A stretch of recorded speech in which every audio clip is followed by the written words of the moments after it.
So there are basically two ways you can get a mature Monstera. The first is you can buy an established plant, but that can get pretty expensive.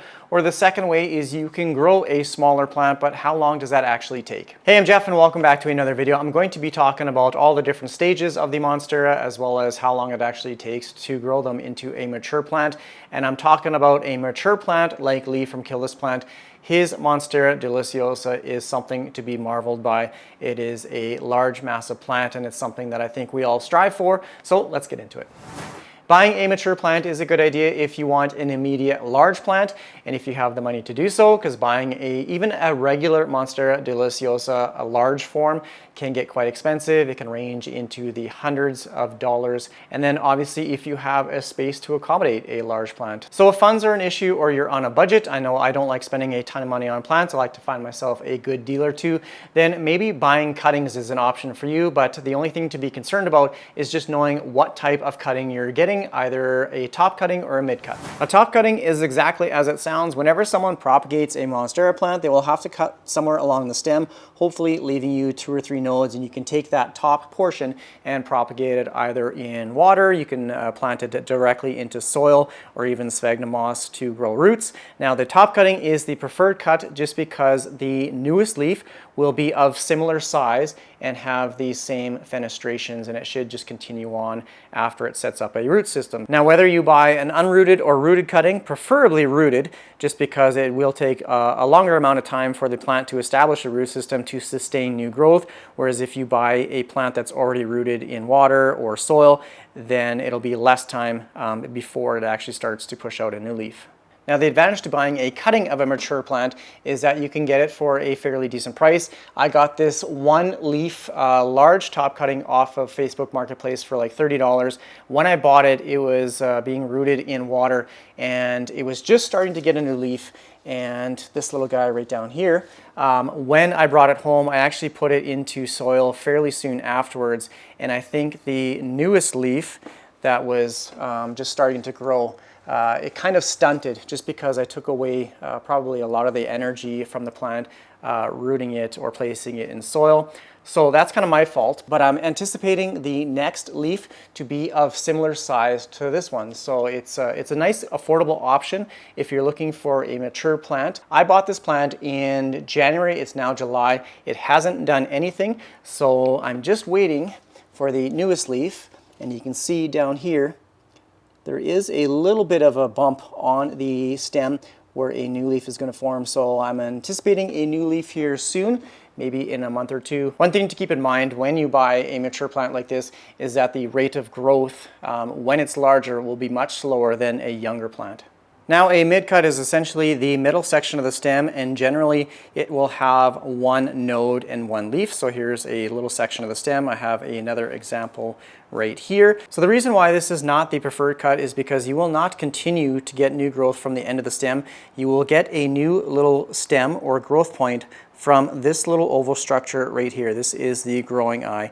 This is where a new stem is going to pop out of, and you will always get a juvenile leaf even if you have a plant that has fenestrations like this. This one right here, so you can see it's got the slits in the leaves, and then you can see down here, this is where it produced a side growth or a growth point, and the original leaf kind of reverted back to the heart shape with no fenestrations, and you can see the newest leaf that is coming out and unfurling is actually getting some fenestrations there. So it may take a little while, maybe like 1, 2, or even 3 leaves before you start to see these fenestrations again on the leaves. That's why this is not the preferred cut, because it takes quite a bit of time before it starts to get fenestrations again. I think I've had this in here for about 7 or 8 months, and yeah, it establishes a root system large enough to sustain growth, and then once it starts to grow, then the leaves will start to size up again. This is my mid-cut Monstera elbow, and when I bought it, it did not have any leaves, it just had the little stump.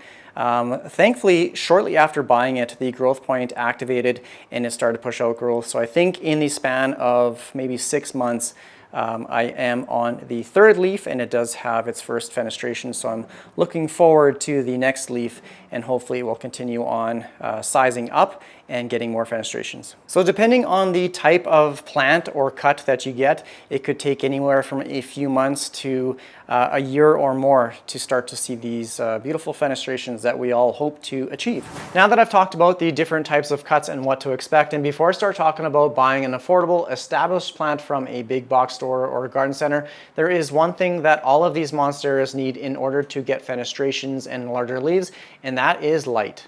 Now, whether you grow your plants under natural sunlight or like myself underneath grow lights, these plants need a lot of light despite being told they can grow in a variety of lighting conditions.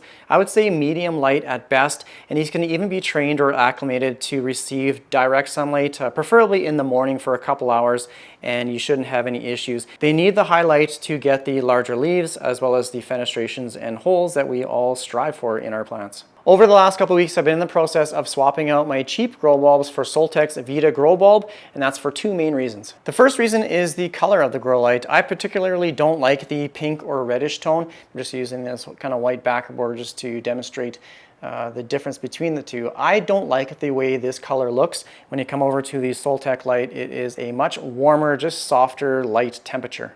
The second and most important reason is the overall performance of the bulb. This is the cheap grow bulb, and I like to use a light meter in the foot candle setting to gauge roughly how much light my plant is getting. So I'm going to place it kind of close to the leaf itself, and you can see it's only getting around maybe 230 foot candles. So this is on the high end of low light and kind of on the low end of medium light. So low light is anywhere between 50 and 250 foot candles. Medium light is between 250 to kind of that 500. Highlight is 500 and above. Anything above 1,000 foot candles is considered direct sunlight. So this is getting kind of that low light, low medium light at best. There are a few apps on your phones where you can measure the PPFD. So this is the amount of actual light your plant is able to utilize from a grow light. Now, this is a fairly complicated calculation when it comes to obtaining the PPFD, but this one just uses your phone sensor or light sensor at the top here, and you place it underneath the grow light, and it is getting a PPFD of around 56, and it's categorizing it in the low range. Now I'm going to swap out this bulb, the cheap one, for the Soltech grow light. It's actually quite a nice looking light. It's got some weight to it for sure. And I'm just using these ugly clamp lamps, which I actually got rid of previously, and now they've made it back into some of my plants. I like to use them on these support stakes. So there is the light, and you can see right away it is much brighter. So of course I'm going to do the same thing and put it to the test. I'm just using my digital light meter in the foot candles, putting it close to the leaf, and I don't know if you can see it or not, but it is getting a rating or a range of about 1,200 foot candles, 1,400 foot candles. So almost 1,000 foot candle difference between the distance of the two grow lights. Like, that is absolutely remarkable. It's sitting at around 1,400 foot candles, which is very high light. This is exactly what this plant needs. Now for the light app, the PPFD, you can see the PPFD is around 490, whereas the cheap grow bulb had, what was it, 33 or 35, something like that. So huge difference. This is it's calling it the good range. It is so much more powerful than the cheap ones. So like I always say, you get what you pay for, and these lights are just absolutely incredible. And of course, looking around my plant room, I have the Soltech Aspect as well as the Highland grow lights, and now the implementation of the Vita. Look at this. My basement has turned into a literal jungle. And these pothos on a plank, these leaves are sizing up so well underneath these grow lights. Soltech has given a 15% off discount code. Down in the description of this video is where you can find it, or you can use everything15 for 15% off of your order for all Soltech products. Go check them out. Now for buying an established plant in a store, how long does it actually take to get a plant like this into a mature Monstera? Now just ignore that this plant is growing in water. Most times when you buy your Monstera, this is the size that you will get from a big box store for fairly cheap. You can find these for probably between $10 and $20. Now, if you buy a larger plant that is a little more established, It might be a little bit more expensive, between kind of that $40, $50, but typically this is what you see at big box stores or plant shops when you have a smaller juvenile plant. Now for this plant to go from a juvenile leaf with no fenestrations to a large form Monstera, again, depending on the conditions that it receives, if it's getting a lot of light and if it's growing on a support stake, which is also key to getting larger leaves as it grows, then it will probably take between 2 to 3 years for the leaves to size up and become mature. And that is exactly the case for this Monstera right here, which it finally got its first hole or fenestration in this leaf, and the newest leaf is just absolutely massive. This plant I bought probably about 3 years ago as a smaller plant. It had multiple stems in it. I took a top cutting, propagated it directly into soil, and it has been growing for the last couple years, and it's finally gotten its first little hole or fenestration on this big, beautiful leaf. It is on a support stake as well. It's kind of veering off to the side a little bit, so I may have to correct that somewhat now, whether I propagate it again or just let it continue to grow and try and secure it as best as I can. And again, light is absolutely key to getting these plants into their mature state. I did swap out the cheap grow bulb for the Vita, and I will be spray painting these utility lamps black, just to add a little bit more of an aesthetically pleasing instead of the industrial look, which I don't like. So yeah, in short, it will take probably about 2 to 3 years for your plant to reach maturity when given the right conditions. I'll be making a full care video for the Monstera Delicioso hopefully soon, so keep checking back on my channel for more videos.